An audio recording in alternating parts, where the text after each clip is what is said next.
Good morning. It's Tuesday, day after Memorial Day. We're going to have a big day here today. We're going to get a bunch of anhydrous put on. Phil's going to finish planting beans. He's almost done now. I was helping him this morning getting, you need a few bags to finish up. Got all the boxes empty, or he had a partial that he was finishing up emptying.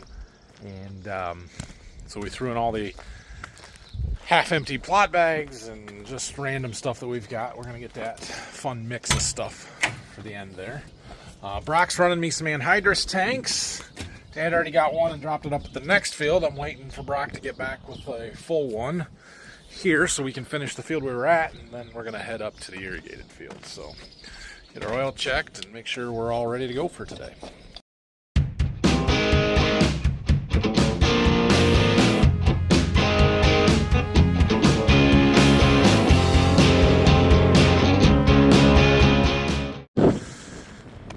Put some fuel in the tractor, got it all ready to go, and the tank showed up. So let's hook her up and head to the field.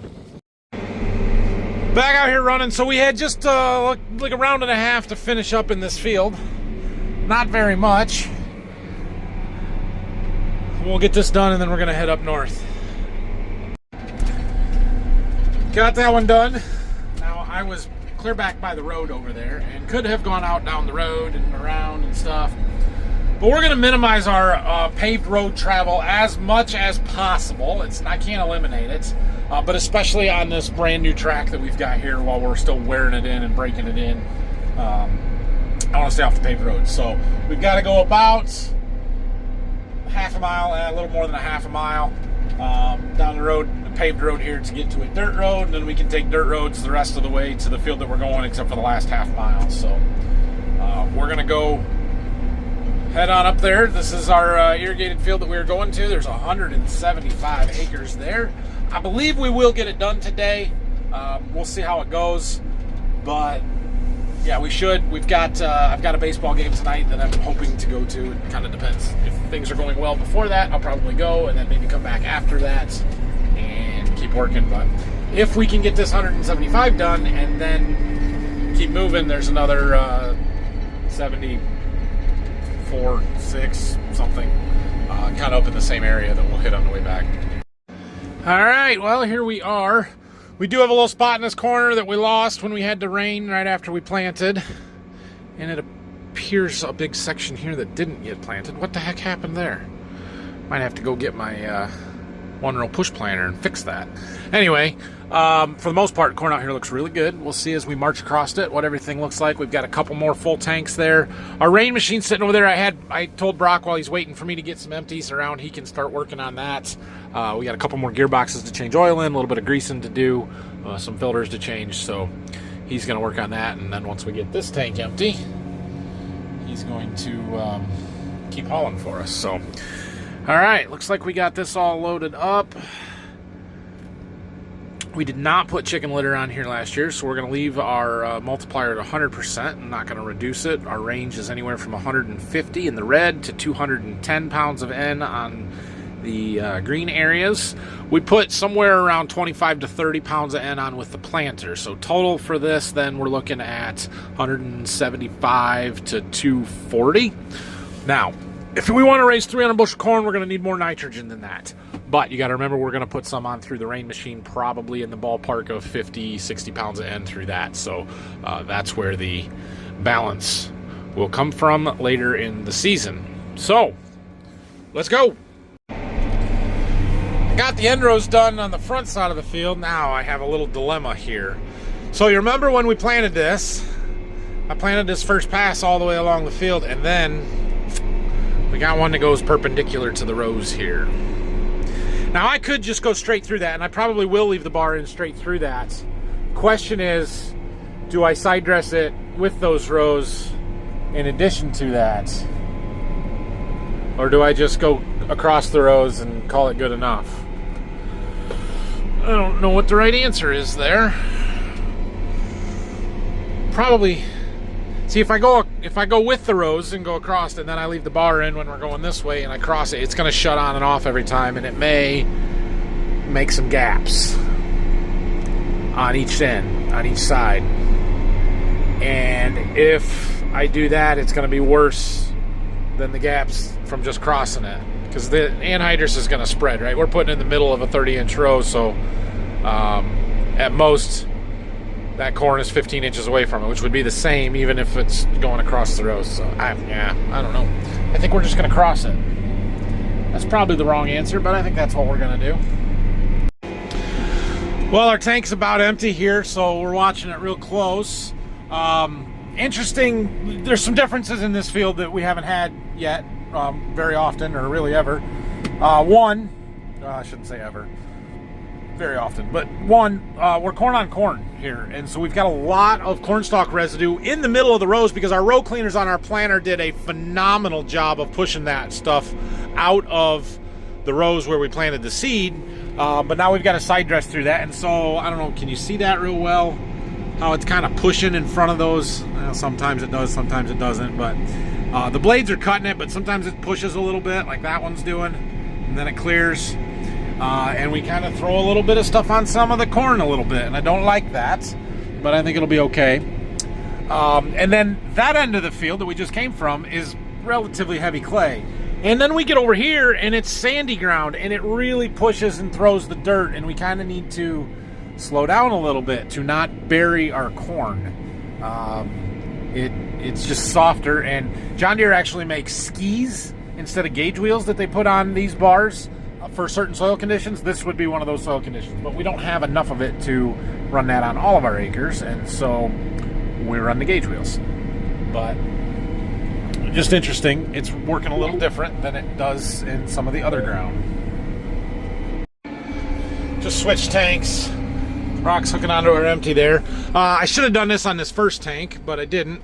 So I'm starting it now. We're going to do a calibration load here. Basically, we're going to tell it to accumulate how much it's putting on, and then once we get this tank empty, we'll get it weighed and have a total volume or weight and match it up. I think they're pretty close. I didn't want to do it yesterday when I got started because we were bleeding it, and it wasn't just running the tank out. Plus I wasn't gonna be able to get weights anyway. So anyway, we'll just let that run there, and we should be good. This spot right here had some water set in it, and there's corn through it. It's just a little thin and a little small. I was contemplating, like, I wonder if I should try and figure out how to replant some of this, but there's just enough there to be like, yeah, probably not going to do that. Like, I'm definitely not bringing the 24-row planter up here. If I had a little 2-row sweet corn planter, I might consider bringing that up here. I've got a buddy that's got a 6-row planter that I'm sure I could borrow. The problem is he just got started planting corn today, and like, he's got to get his crop planted, so I'm not gonna like, hey, I need to use your planter for an hour or two when he's trying to get his stuff done. So I'm not doing that. But yeah, I don't know. And I could do those ends over there. I need like an acre. I need to plant like an acre of replant corn. Probably not gonna mess with it. The problem is, in this particular field where we are really trying to push averages, zeros bring averages down really fast. So even if I could replant it and get 150 in those for that acre, it sure helps. Brock's back up here, brought us another tank. He's working on this, so I was going to come over here. He couldn't find one of the gearboxes that the guys from 360 told me was there, but I haven't looked at it. I asked him to bring a ladder. I don't see a ladder. Let's see what we can find here. So here's our traverser for this. Basically the hose management system. This moves back and forth, and it kind of powers the hose in and out. There's an electric motor that drives it here. We've got a gearbox. Got to change the oil in that, so Brock's working on that. What's under here? Fuses. It's just a little... Fuses? Like... Oh, look, it's a toolbox! Compartment for fuses. I didn't know there was a toolbox on there. How about that? An Allen wrench. Huh. Cool.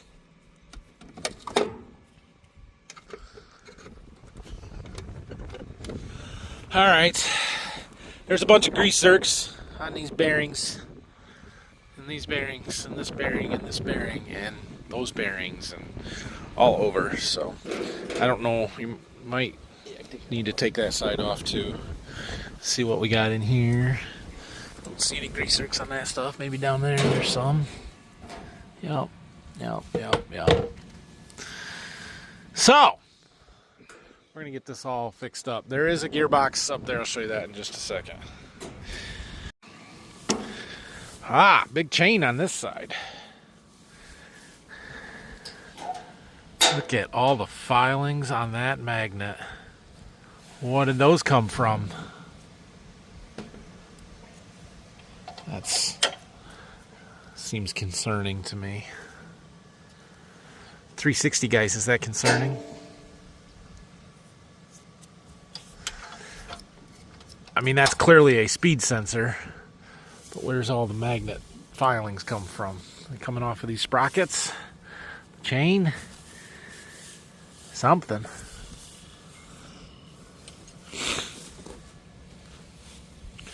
All right. Yeah, get some spray lube and lube that chain up good. Other than that, I think we're okay. I know at one point our guys talked about changing these rollers. Oh yeah, make sure those are, you might want to take those off and free them up. They're supposed to roll. They're pretty tight.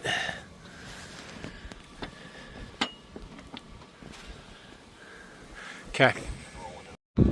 So up here on this center of the rear drive, there's an electric motor under here, very much like what's on the wheels. And there's a hub. It's this big piece here.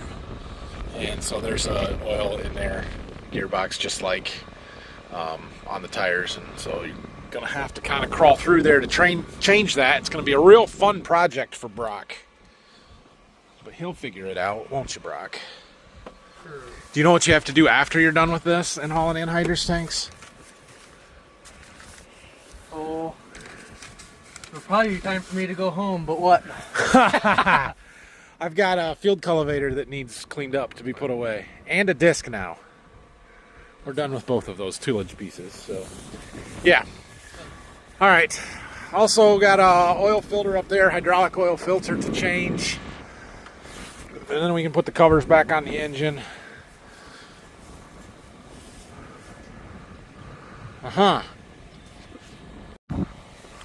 We did get our new drops put on. They sent me a couple of drops we got over the weekend, so that is good. That should totally fix our problem. If you guys remember that, we'll talk about this more later, but if you remember this back to last summer, the original drops looked like these.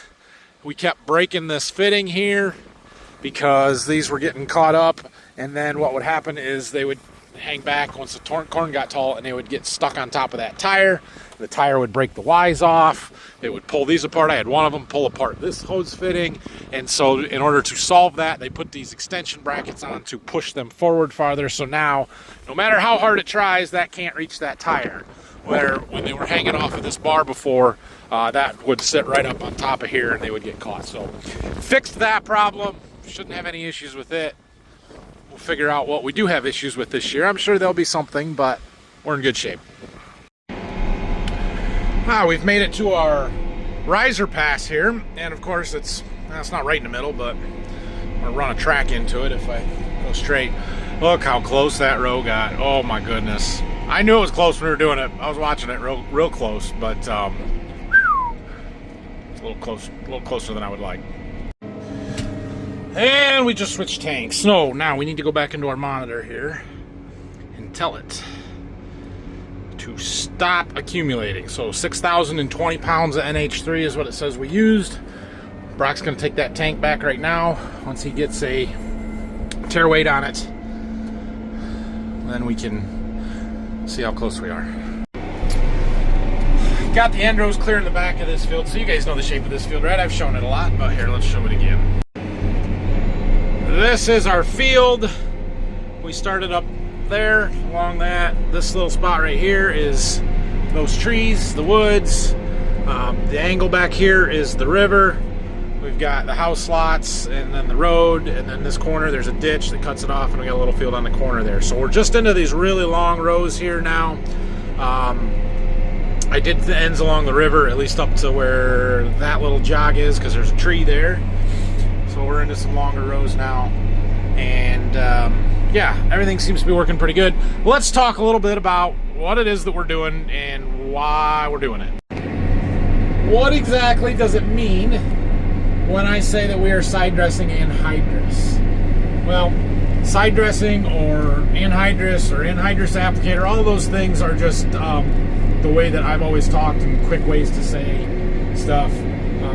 So side dressing, we'll start with that. Basically, that means that we're putting fertilizers to the side of the rows, right? We're putting it beside the corn rows, beside the roots, in the soil, not applying it on top of the ground. When we're fertilizing our wheat in the early spring, we do something that's called top dressing. Basically the same thing, except for we're using our sprayer and we're just spraying liquid nitrogen right on top and requiring a rain or something to take that nitrogen down into the root zone so that the wheat can utilize it. So corn, we call it side dressing because we're putting it beside the row.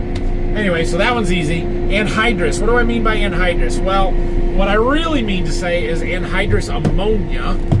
Really what we're applying is ammonia. Anhydrous, that word in itself simply means that it is without water or lacking water. And so that's the type of ammonia that we are putting on. There are other forms of ammonia, aqueous ammonia, for example, or other, I'm sure there are more than that.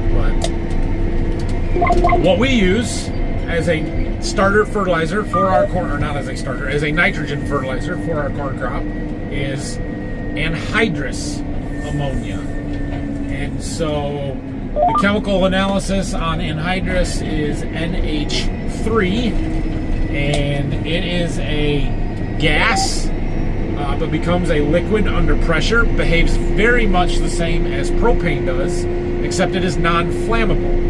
And it is also a little bit dangerous to work with because it is an inhalation hazard. Essentially, because this anhydrous is lacking water, it is desperately seeking to bond with water. Whether that water is in our soil, which is what we're looking for, right? We're applying this to the soil, there's moisture in it, and that ammonia atom or molecule will almost instantly bond to a water molecule, and that holds it into the soil solution there and available to be taken up by our plant roots. What happens if it's in the air? Well, it's going to bond with the water vapor and humidity in the air, but also if you are close to it, it's going to bond to your skin, to your mouth, to your eyes, to any moist surfaces on your body. If it gets on your skin, specifically drops of the actual liquid, it will pull the moisture out of your skin and burn you. That's why we have to be very careful with it. If it gets into the atmosphere, it essentially is going to pull some water out of the atmosphere. It's going to do a conversion, and it ends up very shortly as nitrogen gas, which is what our atmosphere is made up of anyway, and essentially you just lose it. It doesn't hurt anything, you just lose it. I'll let you guys watch back here for a little bit here while I keep talking a little more about how this works. So essentially we are injecting our anhydrous ammonia, NH3, into the soil. And as it's going into the soil, it's trying to bond with the water, or essentially what it's doing is stealing a hydrogen molecule or a hydrogen atom from the water molecule, right? Water is H2O. We inject NH3. It steals a hydrogen, becomes NH4 or ammonium, and is also left with an OH molecule or a hydroxide. Okay. From there, our NH4 is reasonably stable in the soil, not subject to leaching at least, because it is bonded to the soil organic matter and the clay content in our soils, which we have a fair bit of. And then it starts getting worked on by the microbes in the soil, the biology in our soils. And hold on, I gotta turn. And eventually it gets converted into nitrites, NO3, or nitrates, NO2, at which point it is plant available and ready and can be used by the plants. I'm pretty sure that the NH4 is also plant available, but I know that the NO3 and NO2 are. But once it becomes into an NO2 form, it's also subject to volatilization loss, to leaching loss, and there's a lot of bad things that can happen there. So that is why I prefer to side dress my anhydrous. There are other ways to put anhydrous on, ammonia on. There are other ways to put nitrogen fertilizer on. We choose anhydrous ammonia for several reasons, even though it does come with some application risks. First and foremost, it is the cheapest available form of nitrogen.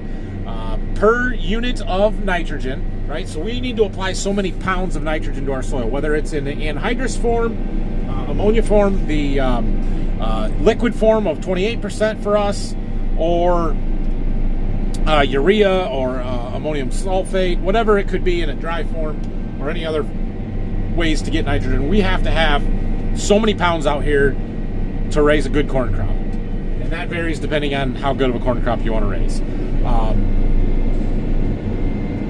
So we use the anhydrous because it's cheaper. Other benefits are that it is the most concentrated form of nitrogen. So the anhydrous ammonia is 82% nitrogen. Its fertilizer analysis is 8200. So for every 100 pounds of NH3 that I apply, I'm getting 82 pounds of actual nitrogen. Whereas with liquid around here, we use a lot of 28, which is 28% liquid nitrogen, which is 2800. And so for every 100 pounds of that you apply, you only get 28 pounds of nitrogen. So a significant difference from what we're doing here. What that means in practical terms is that I handle much less volume of anhydrous. Now you might see me changing these tanks all the time and think, man, you go through a lot of those. If we were using liquid, the amount of gallons and volume that we would be covering or handling is significantly more. And that's a barrier for us to be able to figure out how to do that efficiently. Because not only do you have to be able to get them to the field and load and carry all that weight through the field and stuff, you have to be able to store it or figure out how you're going to get it delivered in a timely fashion and all of these other things. And I remember doing the math one time. If we were to convert from anhydrous to liquid, it would take somewhere in the ballpark of 90,000 gallons a year of 28 to cover all of our corn ground. That's a lot. That's a challenge. Now there are some negatives with anhydrous as far as soil microbial life and stuff, because it's toxic to me, it's toxic to them too. But the studies have found that while there is a bit of a dead zone right in the area where the anhydrous is injected immediately following the application, within a few weeks the microbial activity absolutely explodes in that zone, and it's because of the nitrogen content and the carbon to nitrogen ratios and everything. So it's not that detrimental to our soil. It's not detrimental to our soil. It's in fact very good for our corn. It is a better form of nitrogen for the plants than 28 is, and so we really like using this. Oh boy, all right. I'm gonna have to go back and see where that last clip left off. I know we were talking about anhydrous and why we're using it and all that. Did I finish that conversation? I don't know. It's an hour or two later now. I had a agronomist from Sound Agriculture come and stop out and ride with me for a while. We were talking about some of the trials that we've got going on this year and different things that I'm doing with the source product, some of their experimental stuff. So anyway, been doing that for a while. We have emptied a couple more tanks, I think, since the last time I talked to you guys. Got one here at the field ready to hook onto. Brock should be getting me another one. We've got 107 acres done in this field today, so we're moving right along, doing pretty well. We'll hook onto this tank and keep going. We got, what, 65 acres to go or so here? Something like that. Long rows make it go fast. So back to our anhydrous discussion and everything on what and why and how. We haven't covered when, and so there's several different timings. Obviously we're doing side dress, and we already covered what side dress means, but what are the other options? Well, some people put anhydrous on pre-plant, and we used to do that, and a lot of people around here still do, at least some, maybe not all, but some of their nitrogen, their anhydrous ammonia, in a pre-plant application. That would be done before we plant in the spring. Probably be the first pass across chiseled or ripped ground from the fall. You would come in, put your anhydrous on, then run your tillage across it, and then come in and plant. Now, depending on your soil texture and how sandy it is versus clay and everything, and how deep you put your anhydrous, you have to wait a certain amount of time between applying that anhydrous and planting. Generally, 3 to 4 days is pretty good. Some places they say a week, and if you get a rain on it in between then, even better. For us in the spring, we are usually like, it is all we can do to get our crops planted, and as soon as fields are dry, we go. It's not like we sit around and have dry fields for a week and then say, oh, we'll go plant it next week, you know, when it'll still be dry. That doesn't happen. It's the number of workable days, like, we need them to plant, not to put anhydrous on before we plant. So that timing becomes an issue. When we used to do it, we would put our anhydrous on with the same tractor we planted beans with. And so what happened was my Uncle Phil would run the anhydrous applicator. He would pre-plant anhydrous for 3 or 4 days. I would probably run the field cultivator, the tillage equipment, and then Dad was still running the planter back then mostly. And he would go and plant, and you know, we would plant some corn, we would get some anhydrous on, and then 3 or 4 days after that, we would think, well, we probably should get some beans planted, so we would drop the anhydrous bar and go and hook up the bean planter and go plant beans. What have we learned since then? Well, we've learned that planting beans early is incredibly important, and we should probably be planting beans before we start planting corn.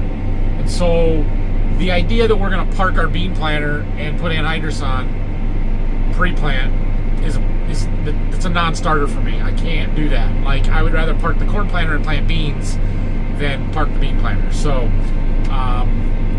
for us, logistically, it doesn't make sense to do it pre-plant. There's also the argument of, like, nitrogen is a mobile nutrient in the soil, right? It kind of moves with water. And so when we top dress our wheat and we spray 28 right on top of the wheat, on top of the ground, we get a rain and it washes it down into the root zone. Well, if you get more rain, it washes it down through the root zone. Same thing can happen in our corn ground, where if we get a lot of rain on nitrogen in the field, it can wash it away. It can wash it down deeper into the soil profile.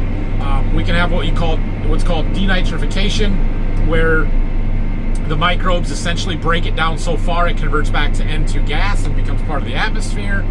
And then leaching, obviously, where it moves with water, could potentially run out through the tile, although I don't think that's a huge issue for us. Our ground is pretty heavy clay. For the most part, it holds our nutrients really well, but that can be an issue depending on where you're at in the country. So anyway, the closer we can put it on to when that corn plant actually needs that nitrogen, the better, right? And so that's why we really like side dress timing. Now, in other parts of the country, not around here, but in other parts, Illinois, Iowa, out west in Minnesota, the Dakotas, I suppose, they do a lot of fall anhydrous applications. I have never in my life seen that happen anywhere close to here. I would never consider putting fall anhydrous on for a couple of reasons. One, in order for the anhydrous ammonia to become a leachable nutrient, I don't know why I air quoted that, but in order for it to become leachable, it has to go through that conversion process. It has to convert from NH3 to NH4, which it does quickly, and then the microbes have to work on it and convert it into NO3, right? And then it becomes leachable. Well, those microbes are very inactive when soil temperatures dip below 50 degrees, which is why those guys out west where they're doing fall anhydrous wait until it gets cold to put it on. Great, that is awesome practice. However, they're also in a lot drier climate than we are. They don't get the rain. And in the spring, we're usually pretty wet and we fight rain and excess moisture far more than we do dry conditions.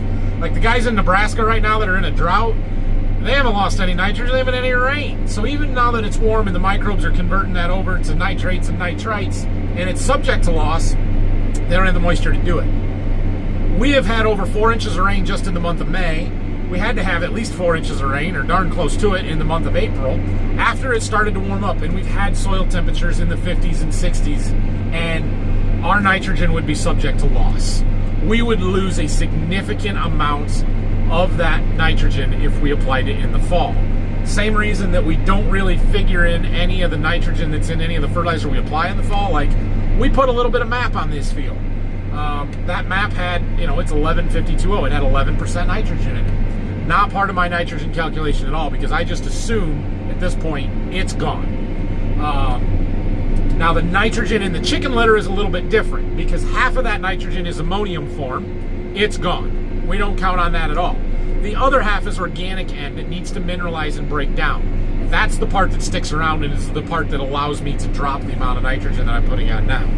But that's why we don't do fall anhydrous around here. It does not work in our climate, in our soils, in the environment that we're in. Doesn't mean it doesn't work somewhere else, but I still submit to the practice that, or the idea that the closer we can put our anhydrous or our nitrogen on to when that plant is going to need it, the better. Okay? That said, I'm out here side dressing corn that's about 4 inches tall. Little baby corn, right? It's not very big. I could wait about another 3 or 4 weeks until this corn is 12 to 18 inches tall and then come and side dress it. And that wouldn't be a problem, but there's a few reasons I like doing an early side dress rather than a late side dress. Number one, if I waited to do all of that on all of my corn acres, then you will get a big rain, and then what? Then the corn gets too tall to fit underneath the axles on the anhydrous tank, underneath the bar on the, the bar or the front axle of the tractor, whatever it is, and we can't get through it, and we're screwed. Got to find a different way to put your nitrogen on.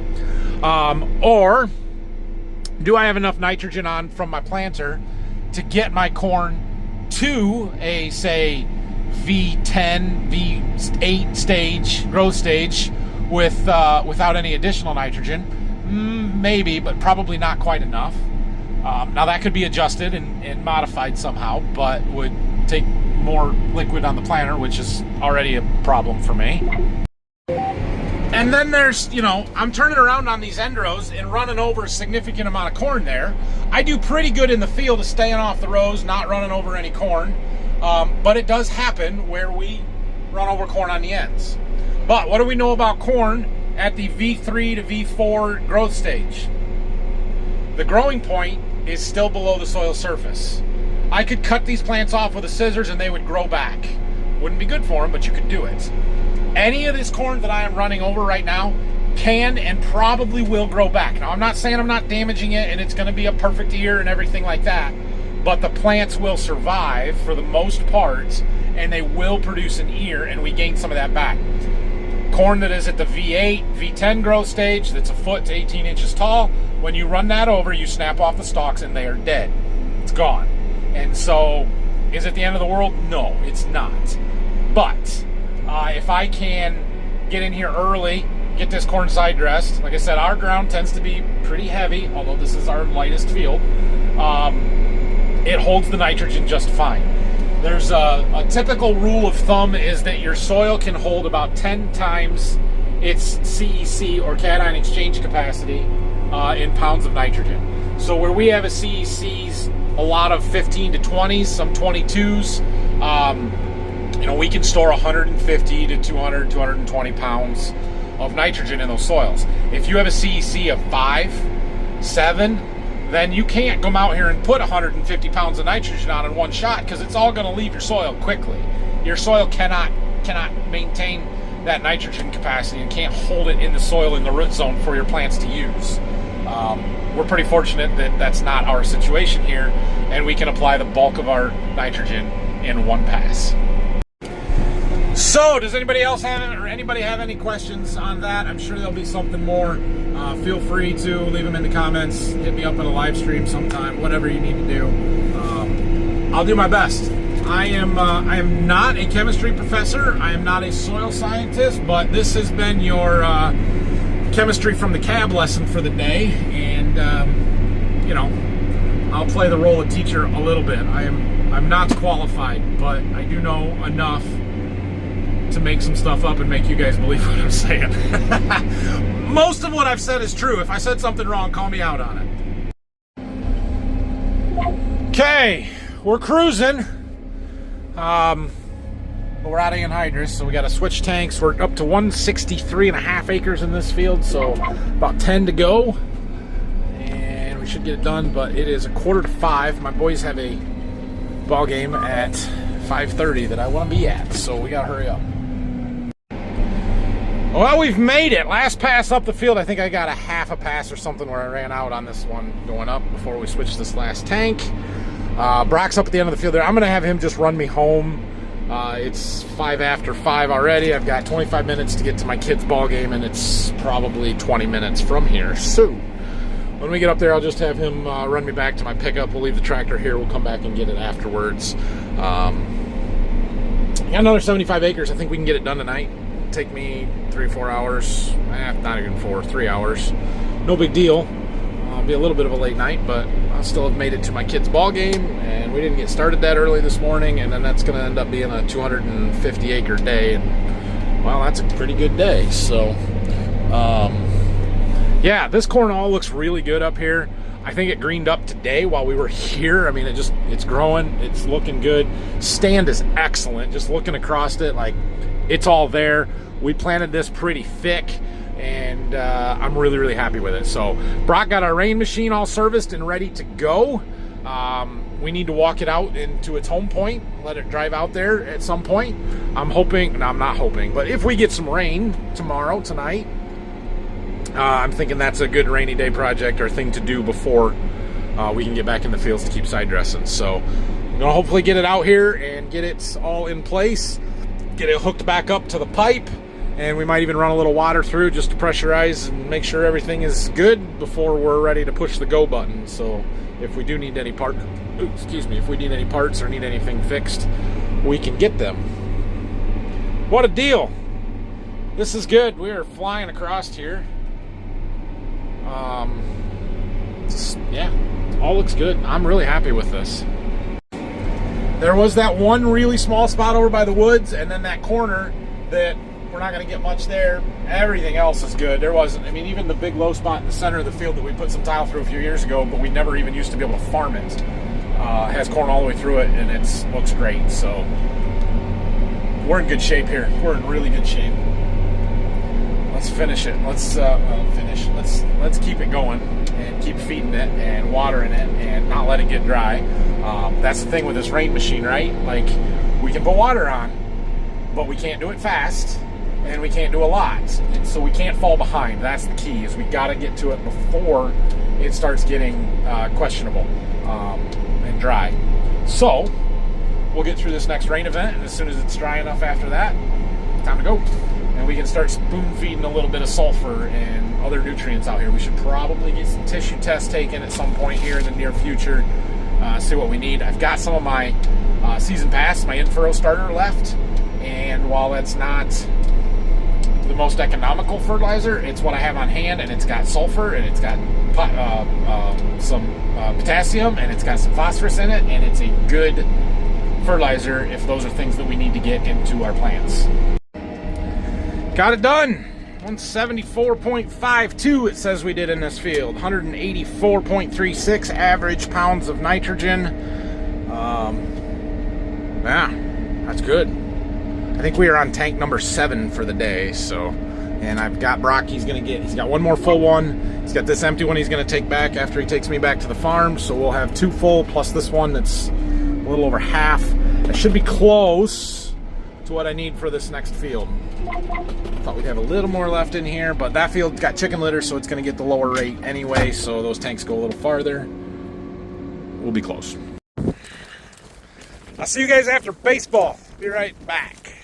Oh, there's somebody else outside dressing anhydrous today. Corn looks good too. Back with snacks. Baseball did not go well. We did not win. It's baseball. It's okay. On to the next field here. It's that way. But that way has a narrow bridge that's only rated for 7 tons, and we can't go across it. So we have to go all the way around the block. Here's our field. So we were just across the river over there. Well, there's a bean field, and then, yeah, over there. That's where we just came from. Let's go. Temendro's done. We got a few poles to dance around, but nice big square 80 here. 76 acres, I believe, in the field. Brock's got me 3 full tanks down there, which should be plenty. I don't know if we'll need the last one or not, but it's here if we do. I'm going to do a live stream here in another 15 or 20 minutes. So, I don't know. Basically, you'll see me starting this field, and you'll see me finishing this field. It got dark on us. Just finished a nice live stream. Thanks everybody for joining in. And we just switched tanks. So we're on our 3rd tank of this field. We've got one more full one, but we're down to 25 acres. It's going to be real close, actually, whether we get done or not. So we'll see. Finishing this field up here, we've got electric poles to deal with. So I'm skirting them the best that we can, trying not to run over corn, but trying more to not run over electric poles. So this is kind of my last pass here. 1, 2, 3, 4, 5. Yeah, I'm just trying to make sure that I keep myself in the right rows away from that pole. This one's going to be a little closer than I want it to be. I'm going to jump over a row, and then we'll jump back a row. We're probably okay there. Okay, we do have a tank down here that's still full. It's in the way now. Turns out I didn't need it. We only got about 600 pounds left in this tank, so it was close. Wasn't sure. We're going to do as much as we can around it, and we're going to leave 2 rows of unfertilized corn. And then I'm going to complain about it when I come back to spray it and say, what the heck happened here? And I will blame myself. Or Brock. Got it. We are all folded up. Let's head for home. We're just a mile and a half down the road here, so